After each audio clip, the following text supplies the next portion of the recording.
ሰላም ጤና ይስጥልኝ እንዴት ናችሁ? ውዴ ቻናሌ ተከታታዮች ሰላም ናችሁ? እኔ እግዚአብሔር ይመስገን በጣም ደህና ነኝ። እንዴት ናችሁ? ሁሉ ሰላም ነው?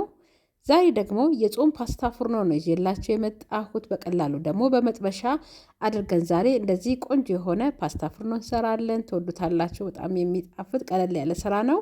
ለመጀመሪያ ጊዜ ዛሬ ወደ እኔ ቻናል ደግሞ የመጣችሁ እንኳን ሰላም መጣችሁ እያልኩኝ ቻናሌን ሰብስክራይብ ካላረጋችሁ በማድረግ ደግሞ ቤተሰብ እንሁን። አዳዲስ ስራዎች ስሰራ ወደ እናንተ እንዲደርስ ማለት ነው። ሁላችሁም ስትጀምሩ ላይክ ብታደርጉልኝ ስራዬ ሰዎች ዘንድ ይደርስልኛል። ስለ ሁሉም አመሰግናለሁ። እግዚአብሔር ይስጥልኝ። አሁን ወደ ስራው እንገባለን። ወደ ስራው ስንገባ እዚህ ጋር መጥበሻ ጥጄ ሁለት ተለቅ ተለቅ ያለ ቀይ ሽንኩርት እንድናቁላላ አድርጌ ይኸው እዚህ ጋር እያደረግኩኝ ነው። ቆንጆ አድርገን እናቁላለዋለን።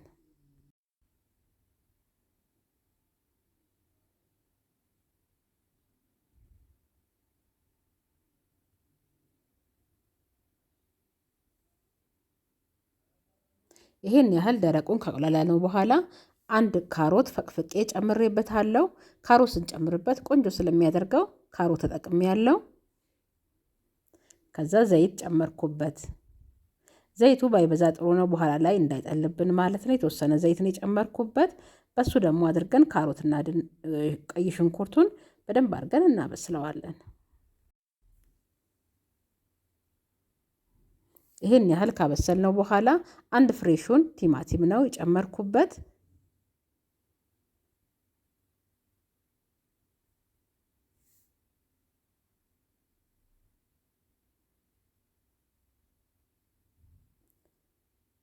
እዚህ ጋር ከዛ በርበሬ ጨምሬበታለሁ። ግማሽ ሻይ ማንኪያ ጨምሬበታለሁ።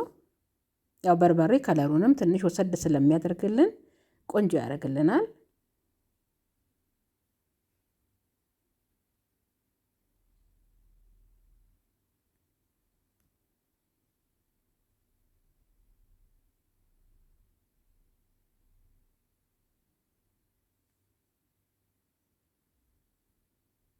ይሄን ያህል ካቁላላነው በኋላ አንድ የሾርባ ማንኪያ መርቲ ቲማቲም የቆርቆሮን ቲማቲም ጨምሬበታለሁ።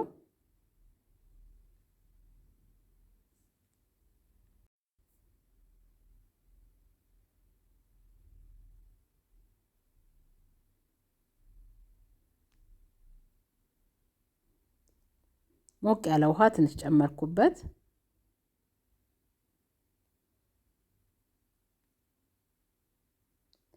እዚህ ጋር አሁን ነጭ ሽንኩርት ነው የጨመርኩት። ከዛ ጨውም ደግሞ የሚበቃውን ያክል ጨመርኩበት። እንዲሁም ደግሞ ቁንዶ በርበሬ ነው እዚህ ጋር የጨመርኩበት። እዚህ ጋር ደግሞ ሮዝመሪን የስጋ መጥበሻ ማለት ነው እና እንዲሁም ደግሞ ቀረፋ ግማሽ ሻይ ማንኪያ ጨመርኩበት። የሮዝመሪው የተፈጨውን ዱቄት ካላገኛችሁ ደግሞ ፍሬሹንም ደግሞ ብትጠቀሙበት ቃናውን የጾም ስለሆነ ቆንጆ እንዲያደርግልን ማለት ነው።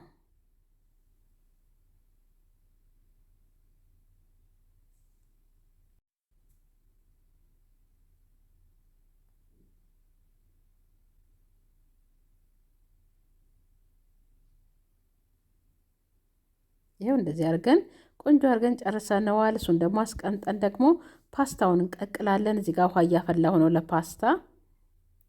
ጨው ጨመርኩበት። እንዲሁም ደግሞ ትንሽ ዘይት እናደርግበታለን በደንብ እንትን እንዲለቅልን ማለት ነው። ከዛ ይሄንን ፓስታ ነው መዋል ፓስታ ማለት ነው። እሱን ነው የምጠቀመው። ያው ለመጥበሻው ያክል እንዲበቃኝ ይሄን ያክል ፓስታ አድርጌያለሁ። ትንሽ ጨመርኩበትና ግማሹን ፓስታ ነው ያደረኩት።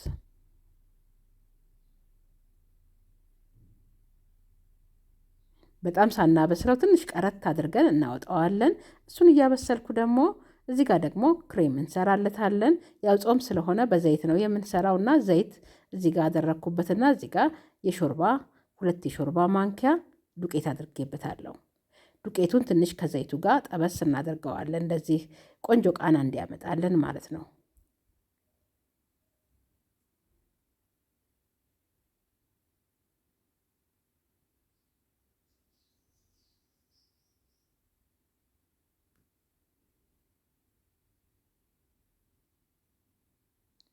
ከዛ ትንሽ እዚህ ጋር ሙቅ ውሃ ጨመርኩበት። ጾም ባልሆነ ሰዓት በወተት እንዲሁም ደግሞ ቅቤ አድርጋችሁ መስራት ትችላላችሁ። ያው ቆንጆ ነው እንደሱ የሚያደርገው። ይሄኛው ግን በጾም ሰዓት ስለሆነ የሰራሁት ውሃና እንዲሁም ደግሞ ዘይት ተጠቅሜ ነው የሰራሁት። እዚህ ጋር ትንሽ ጨው ጨመርኩበት፣ እንዲሁም ደግሞ ቁንዶ በርበሬ ጨምሬበታለሁ። እናንተም ደግሞ ሌላ ቅመም ደግሞ ይጣፍጠዋል የምትሉትን ጨምሩበት። ምን ምን እንደምትጨምሩ ደግሞ እንዲሁም በኮሜንታችሁ ላይ ደግሞ ለእኔም አሳውቁኝ። እኔ ጨመርኩት ቁንዶ በርበሬ ብቻ ነው። እናንተ ደግሞ ስትሰሩ ምን ምን እንደምትጨምሩ እንግዲህ በኮሜንት ላይ እጠብቃችኋለሁ። የእናንተን አሰራርም ደግሞ ማወቅ ስለምፈልግ ማለት ነው። አሁን እዚህ ጋር ሁሉ ነገር ስለጨረስን ፓስታውም ይሄው ይሄን ያህል በስሎ አውጥቻ ጥልዬ በደንብ እንትን ብዬ አጥንቸዋለሁ።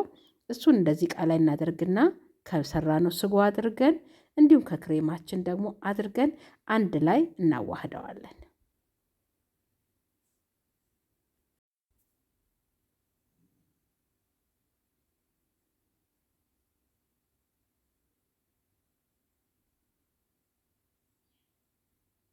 እዚህ ጋር በደንብ ሆኖ እንዲቀየጥልን እንደዚህ በሹካና በማንኪያ አድርጋችሁ ቀስ እያላችሁ አዋህዱት።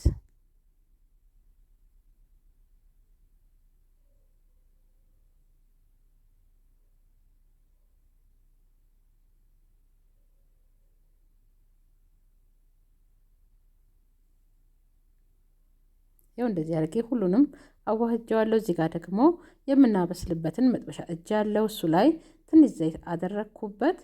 ያው ዘይት ባታደርጉበትም የቁሌቱ ዘይት ስላለ በቂው ነው። እኔ ግን ትንሽ ዘይት አድርጌበታለሁ፣ ያው ለመጥበሻው ያክል ማለት ነው። ከዛ ሁሉንም እዚህ ላይ አድርገን አስማምተን ደግሞ አስተካክለን እናበስለዋለን።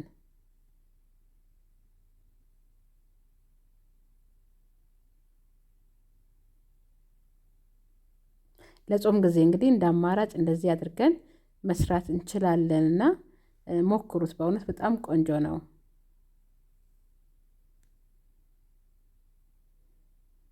ያው ከድኜው አነስ ባለ እሳት ነው እያበሰልኩት የነበረው። መካከለኛ ላይ አድርጌ በአንድ እሳት ከሰጠነው እንዳያሳርርብን አነስ ያለ ሰዓት አድርጉት ስታበስሉት ማለት ነው።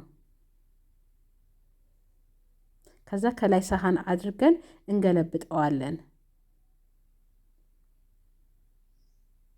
ጠንከር እንዲልላችሁ ከፈለጋችሁ ከዚህ በላይ ደግሞ የዳቦ የደረቀው ዳግሞ ዱቄቱ አለ አይደለ?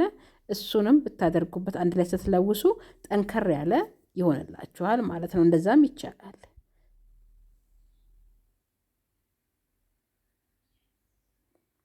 አሁንም ደግሞ ከድነን በዚህ በኩል ቆንጆ አድርገን እንግዲህ እናበስለዋለን። እንግዲህ ቀላል አሰራር ነው ያሳየኋችሁ። የእናንተንም ስራ እንግዲህ አሳውቁኝ። እንዴት አድርጋችሁ የጾም ፓስታ ፍርኖ ምን ምን ጨምራችሁ እንደምትሰሩ በኮሜንታችሁም እንግዲህ ሀሳብ አስተያየታችሁን ጠብቃለሁ። ይኸውላችሁ እኔ እንደዚህ አድርጌ አብስዬ አውጥቼዋለሁ። አሁን ደግሞ ቆርሼ ደግሞ እዚህ ጋር ደግሞ አሳያችኋለሁ ማለት ነው። በጣም ቀላል የሆነ ስራ ነው። ሞክሩት፣ ትወዱታላችሁ። ያው እንደ አማራጭ እንዲሆነን ደግሞ በጾም ሰዓት እንደዚህ አድርጎ መስራት ይቻላል እና እኔ እንግዲህ እንደዚህ አድርጌ ሁላችሁ ሰርቼዋለሁ።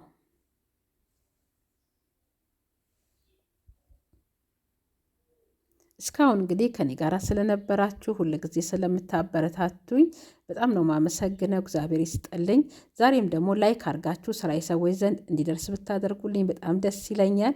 ለእኔም ትልቅ ድጋፍ ስለሚሆነኝ ማለት ነው። በሚቀጥለው ደግሞ በሌላ ስራ ደግሞ እመለሳለሁ። ስለ ሁሉም እግዚአብሔር ይስጥልኝ። ሰላም ሁኑልኝ። ቻው